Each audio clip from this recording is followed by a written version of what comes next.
معاب محترم نواب محبوب عالم خان صاحب،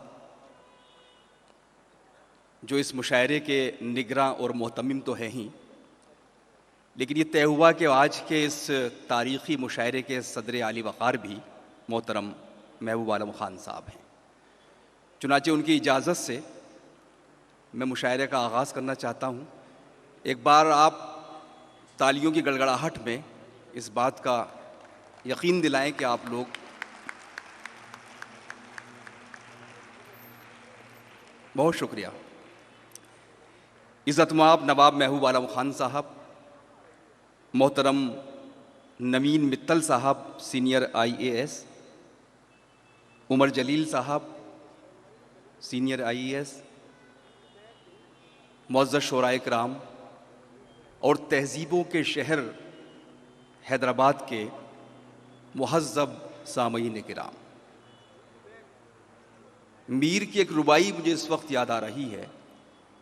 میر نے کہا تھا، ملیے اس شخص سے جو آدم ہوئے، ناز جس کو کمال پر بہت کم ہوئے، ہو گر میں سخن تو دراوے یا خلق، خاموش ہو تو ایک عالم ہوئے۔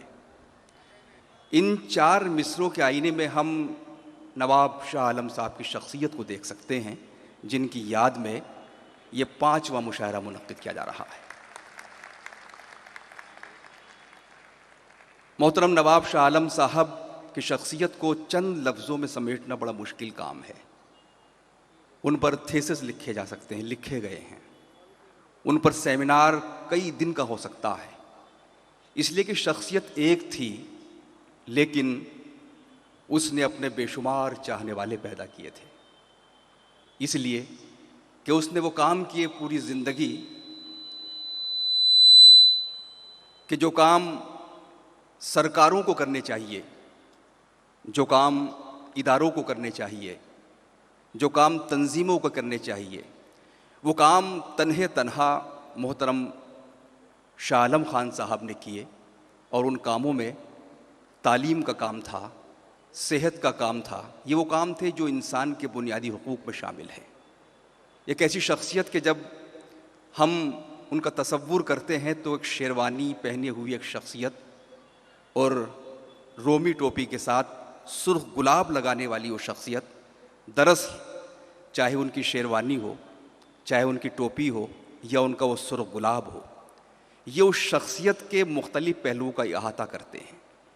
اس لیے کہ حیدرآباد جس تہذیب کے لیے ایک زمانے میں مشہور ہے، کچھ لوگوں نے کہا کہ جب نواب صاحب اس دنیا سے چلے گئے تو اپنے ساتھ ایک عہد کو لے گئے، اپنے ساتھ وہ تہذیب کو لے گئے جو حیدرآباد جس کے لیے مشہور تھا۔ تو ایک بڑی بات ہے کہ ایک شخص جاتا ہے تو اس کے ساتھ ایک جہان چلا جاتا ہے، اس کے ساتھ پورا ایک باب ختم ہو جاتا ہے۔ کس کس بات کا ذکر کیا جائے، انہوں نے جو کام کیا اس کا سب سے اہم پہلو یہ ہے کہ انہوں نے انسانیت کے درد کو محسوس کیا تھا۔ جمال احسانی نے ایک شعر کہا تھا کہ یہ سانحہ میرے وہم و گمان میں بھی نہ تھا، چراغ سامنے والے مکان میں بھی نہ تھا۔ سامنے والے چراغ گھر میں اندھیرے کو محسوس کرنا بہت آسان نہیں ہوتا ہے۔ خنجر چلے کسی پہ تڑپتے ہیں ہم امیر، سارے جہاں کا درد ہمارے جگر میں ہے۔ محترم نواب شاہ عالم صاحب نے پوری دنیا کے درد سے اپنے سینے کو سجایا تھا، دنیا کے آنسوؤں کو اپنی آنکھوں کا سرما بنا لیا تھا، اور یہی وجہ ہے کہ آج ان کے چلے جانے کے بعد نہ صرف حیدرآباد بلکہ پوری دنیا انسانیت اپنی نم آنکھوں سے ان کو خراج عقیدت پیش کر رہی ہے۔ آئیے دعا کریں اللہ سے کہ اللہ ان کو کروٹ کروٹ جنت نصیب کرے، ان کے درجات بلند کرے، اور ان کا جو مشن ہے وہ اسی طرح جاری و ساری رہے۔ دوستو، محترم محبوب عالم خان صاحب جو اس مشاعرے کے فاؤنڈر ہیں، نگراں ہیں، اور آج مشاعرے کی صدارت بھی فرما رہے ہیں، ان کے بارے میں کیا عرض کروں۔ دیکھیے، کسی بڑے خانوادے میں پیدا ہونا یہ قسمت سے تعلق رکھتا ہے، لیکن اس بڑے خانوادے کے تہذیب کو، اس کی روایتوں کو برقرار رکھنا یہ انسان کا اپنا عمل ہوتا ہے، جو محبوب عالم خان صاحب نے اپنے عمل کے ذریعے کر کے دکھایا ہے۔ اور میں سمجھتا ہوں کہ جس تہذیب کا ذکر کیا تھا لوگوں نے، اخباروں نے، رسائل نے، کہ محترم شاہ عالم خان صاحب کے ساتھ وہ تہذیب جدا ہو گئی ہے، میں سمجھتا ہوں کہ وہ تہذیب ابھی زندہ ہے، محترم محبوب عالم خان صاحب کی شخصیت میں زندہ ہے، ان کے کاموں میں زندہ ہے۔ ہم ان کے لیے دعا کرتے ہیں کہ اللہ ان کو صحت و سلامتی کے ساتھ اس مشن کو آگے بڑھانے کا عزم اور حوصلہ عطا کرے۔ آئیے حضرات، باتیں درمیان میں ہوتی رہیں گی، یہ چند گزارشات تھی جو میں نے ادا کی۔ یہ مشاعرہ جو انوار العلوم میں ہو رہا ہے، یہ دراصل کوئی کالج یا صرف تعلیمی ادارہ نہیں ہے، بلکہ ایک تربیت گاہ ہے۔ تعلیم کوئی بھی حاصل کر سکتا ہے، علم تو شیطان کے پاس بھی بہت تھا، لیکن شیطان کے پاس ادب نہیں تھا، تہذیب نہیں تھی۔ تو یہ ادارہ جو انوار العلوم کالج ہے، یہ تعلیم کے ساتھ ساتھ جس طرح قوم و ملت کی تربیت کر رہا ہے، اس کی مثال بہت کم دیکھنے کو ملتی ہے۔ ہم اس ادارے کی سلامتی کے لیے بھی دعا کرتے ہیں کہ اللہ تعالی ہمارے ایسے اداروں کو ہمیشہ قائم و دائم رکھے، تاکہ علم کے یہ اجالے اسی طرح پھیلتے رہیں۔ یہ 5واں مشاعرہ ہے۔ جب چوتھا مشاعرہ منعقد ہوا تھا تو اس کے بعد عالمی وبا کورونا پوری دنیا میں پھیل گئی تھی، اس لیے 2 سال کے وقفے کے بعد یہ 5واں نواب شاہ عالم خان مشاعرہ منعقد کیا جا رہا ہے۔ ہم مبارکباد پیش کرتے ہیں محبوب عالم خان صاحب کو، ان کی پوری ٹیم کو، جن میں ذکر کروں گا، بڑی ناسپاسی ہوگی اگر میں ذکر نہ کروں محترم مصطفیٰ کمال صاحب کا۔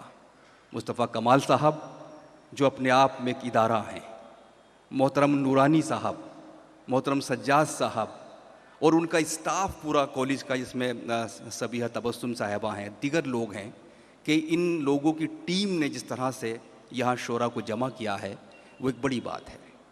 تو یہ مشاعرہ دراصل اردو کے فروغ کا ذریعہ ہے، جس کا ذکر ابھی خان صاحب نے اپنی تقریر میں کیا۔ مجھے اچھا لگا کہ اس زمانے میں جب لوگ اردو کو بھولتے جا رہے ہیں، مشاعرے پوری دنیا میں ہو رہے ہیں، لیکن پوسٹر پر اردو بہت کم ہوتی جا رہی ہے۔ اس مشاعرے کی خوبی یہ ہے کہ اس میں اردو نظر آتی ہے، اس میں محبوب عالم خان صاحب نے اردو کے فروغ کا ذکر کیا اور آپ سے یہ عہد کرایا کہ ہم اپنی زبان اور تہذیب کی بقا کے لیے جو کچھ بھی ہو سکے گا اپنی جانب سے کام کرتے رہیں گے۔ بہرحال ہم اس کے لیے بھی ارباب مشاعرہ کو مبارکباد پیش کرتے ہیں۔ آئیے مشاعرے کا آغاز کریں، وقت بہت ہو چکا ہے، بہت اہم شعراء ہیں۔ ابھی ذکر کیا محترم محبوب خان صاحب نے کہ بہت سے شعراء جو اس مشاعرے میں شامل ہوتے تھے وہ نہیں ہیں۔ گزشتہ 2 برس میں نہ صرف شعراء بلکہ ہماری زندگی کے مختلف شعبوں کی بڑی شخصیتیں ہم سے جدا ہو گئی ہیں۔ ہم کو ان کا غم بھی ہے، ہم ان کے لیے بھی دعا کرتے ہیں، ہم ان کو بھی خراج عقیدت پیش کرتے ہیں۔ لیکن اب جو لوگ ہیں، یہ وہ ٹیم ہے ہندوستان کی جن کے نام بھی آپ دیکھ رہے ہیں، جن کو آپ یہاں موجود بھی دیکھ رہے ہیں، کہ اس وقت ہندوستان کے جو نمائندہ ترین شعراء ہو سکتے ہیں وہ آج کے اس مشاعرے میں آپ اس اسٹیج پر دیکھ سکتے ہیں۔ میں چاہتا ہوں کہ ان کے لیے ایک بار زوردار تالیاں آپ بجائیں تمام شعراء کے لیے، کہ وہ شعراء یہاں پر جمع ہیں جو پوری دنیا میں ہماری نمائندگی کر رہے ہیں۔ مشاعرے کا آغاز کریں۔ نعت سرور کونین سے ہم عموماً اپنے مشاعروں کا آغاز کرتے ہیں، اس لیے نہیں کہ یہ رسم ہے، اس لیے نہیں کہ صرف ثواب حاصل ہوتا ہے، اس لیے نہیں کہ صرف ہمارے درجات بلند ہوتے ہیں، بلکہ ہم نعت شریف اس لیے پڑھتے ہیں کہ ہماری محفلیں بارونق تو ہو ہی جاتی ہیں، لیکن کوئی بھی ایک شعر سن کر، ان کا نام نامی سن کر، اگر ہمارے دل میں ان کے بتائے ہوئے راستے پر چلنے کا کوئی جذبہ پیدا ہو جاتا ہے، کوئی چراغ روشن ہو جاتا ہے، تو سمجھو اس نعتیہ شاعری کا حق ادا ہو جاتا ہے اور مشاعرے کا حق بھی ادا ہو جاتا ہے۔ میں چاہتا ہوں کہ آج کے اس خوبصورت تاریخی مشاعرے کا آغاز بھی مبارک کلام سے ہونا چاہیے۔ آئیے عرش کے زینے کی طرف چلتے ہیں، رب سے ملنا ہے، مدینے کی طرف چلتے ہیں، کس طرف چل دیے منزل نہ ادھر ہے نہ ادھر، لوٹیے مکہ مدینے کی طرف۔